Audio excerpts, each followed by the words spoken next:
सभी भाई बहनों को प्रणाम। उस आद्यशक्ति माँ गायत्री का ध्यान करते हुए गायत्री महामंत्र ओम भूर्भुवः स्वः तत्सवितुर्वरेण्यं भर्गो देवस्य धीमहि धियो यो नः प्रचोदयात्। ओम गुरु ब्रह्मा गुरु विष्णु गुरुरेव महेश्वर गुरुरेव साक्षात् परब्रह्म तस्मै श्री गुरुवे।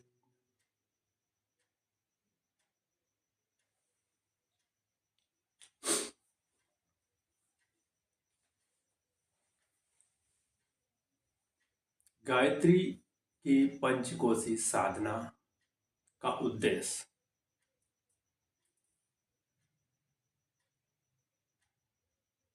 गायत्री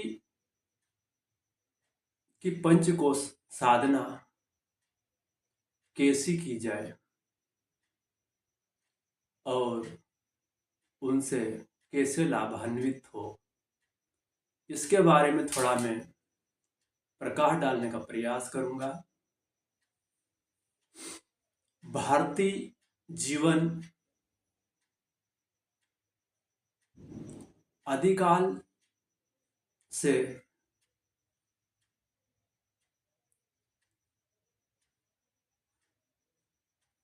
उद्देश्य आदर्श रूपी एवं परिमार्जित जीवन जीते रहे हैं। ये भारत की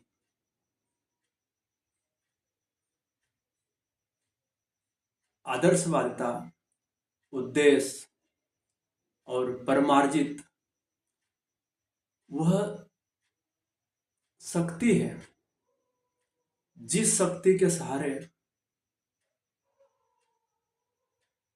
व्यक्ति अज्ञानता,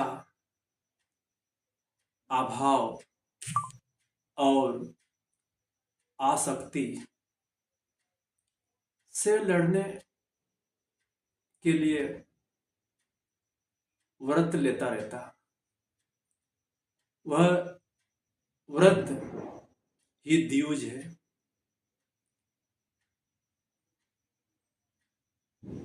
जो व्यक्ति ने द्विज धारण किया हुआ वह व्यक्ति को भारतीय संस्कृति की प्रेरणा निरंतर उसे प्रेरणा देती रहती। जिस व्यक्ति ने द्विज नहीं धारण किया है वह व्यक्ति को समाज में उसकी मान सम्मान परिष्ठता को स्वीकारा नहीं गया और वह व्यक्ति कीट पतंगों, पशु पक्षियों जैसा जीवन यापन करके जैसे वैसे जीवन, पेट, प्रजनन, मिथुन आदि में व्यक्ति अपने जीवन लीला को समाप्त कर लेता। चूंकि द्विजधारी व्यक्ति में वह प्रेरणा निरंतर उभरती रहती। वह व्यक्ति कुछ उद्देश्य लेके कुछ अच्छा करने का प्रयास करेगा और मनोभूमि को परिष्कृत कर लेगा। भारतीय संस्कृति की प्रेरणा अपने द्विजधारियों को निरंतर प्रभावित होती रहती। प्रेरणा उन्हें समय समय पर मिलती रहती और उसी की प्रेरणा से द्विजधारी व्यक्ति अपना परिवार का भरण पोषण के लिए धन का अर्जन करता रहता, समय परिवार के भरण पोषण में भी लगाता रहता, किंतु साथ साथ में वह व्यक्ति आत्म कल्याण के लिए, लोक कल्याण के लिए वह उस समय में से समय निकाल के परमार्थ के लिए अपने को समर्पित करता रहता। यह भारतीय संस्कृति की यह प्रेरणा व्यक्ति को मिलती रहती।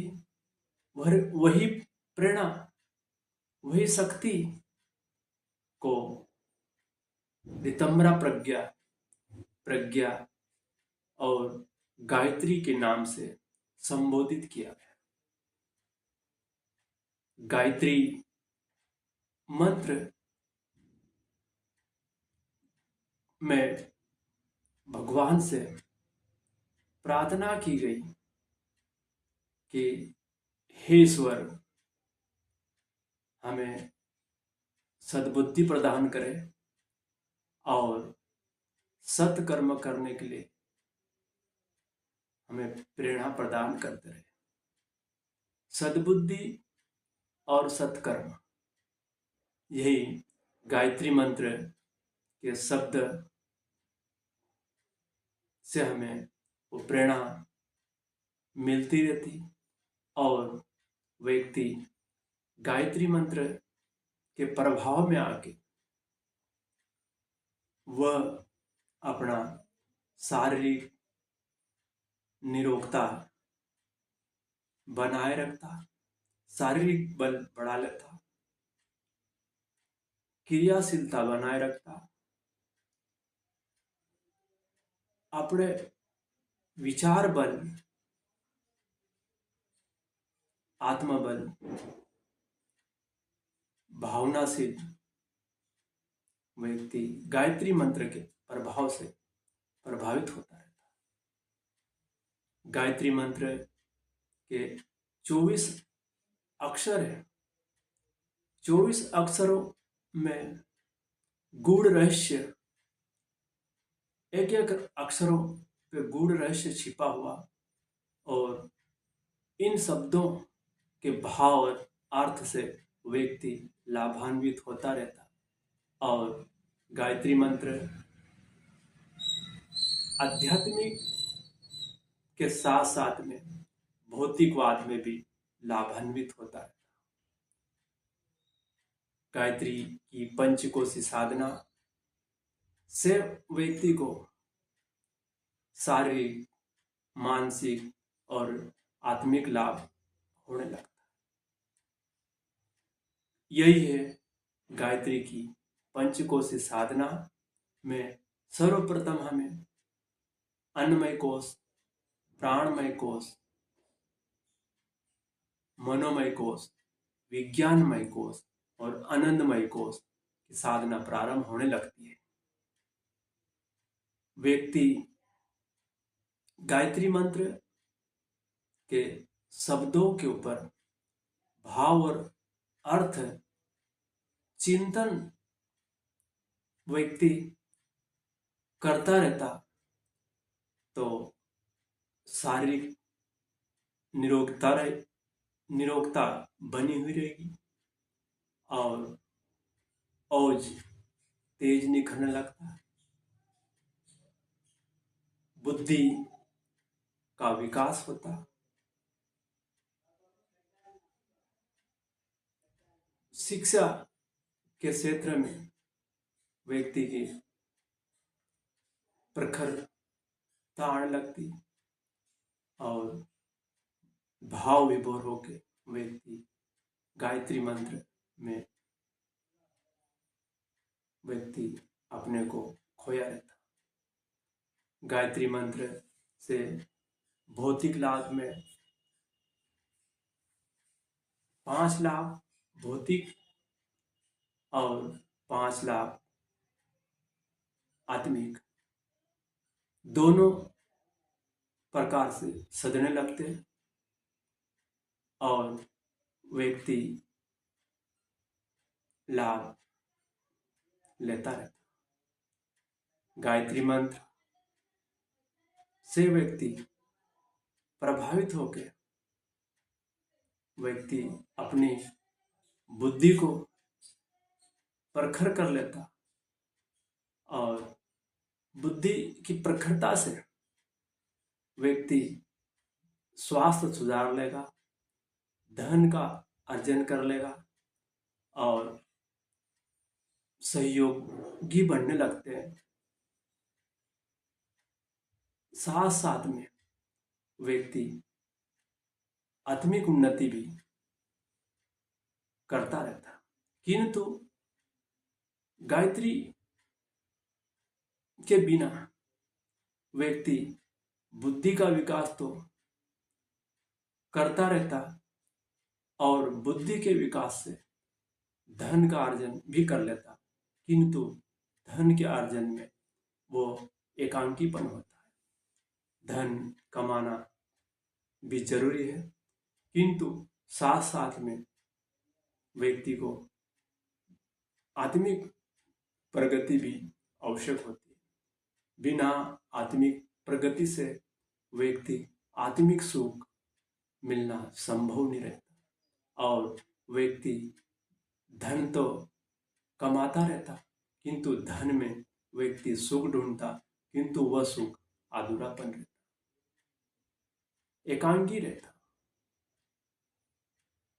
आत्मिक सुख के लिए हमें गायत्री की सद्बुद्धि की आवश्यकता पड़ती है और सद्बुद्धि से हमारा सत्कर्म होता और सत्कर्म हमें वह प्रेरणा मिलती रहती कि व्यक्ति का उद्देश्य उच्च स्तर का हो, उसमें आदर्शवादिता हो और बुद्धि का परिमार्जन। बुद्धि का परिमार्जन ही व्यक्ति की सद्बुद्धि है और सद्बुद्धि मिलने पे व्यक्ति सत्कर्म के मार्ग पे चलता है।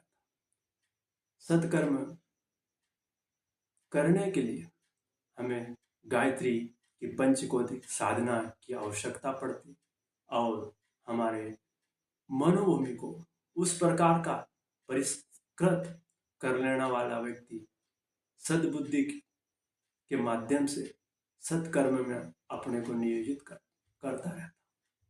यह गायत्री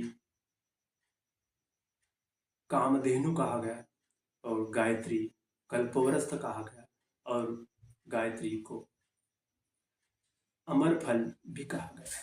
अमर फल अर्थात अमर फल को खाने से व्यक्ति को मीठापन तो मिलता, साथ साथ में अमृता मिलती रहती और कल्प वृक्ष, जिस वृक्ष के नीचे बैठने पे व्यक्ति जिस प्रकार की कल्पना करता उसी प्रकार की उनकी इच्छाएं पूर्ण हो जाती और कामधेनु का दूध मीठा स्वादिष्ट, साथ साथ में उनकी मनोकामनाएं उनकी इच्छा अनुसार वो कामधेनु उनकी पूर्ति करते। यही गायत्री की साधना करने वाले व्यक्ति की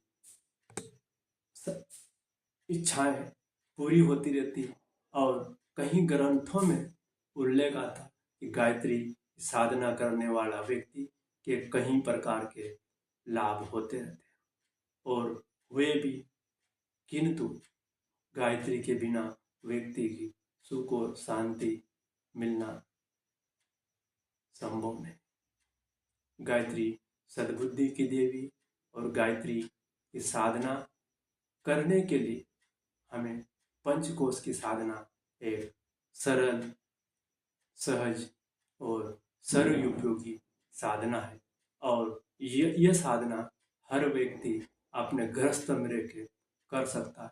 ओम शांति शांति शांति।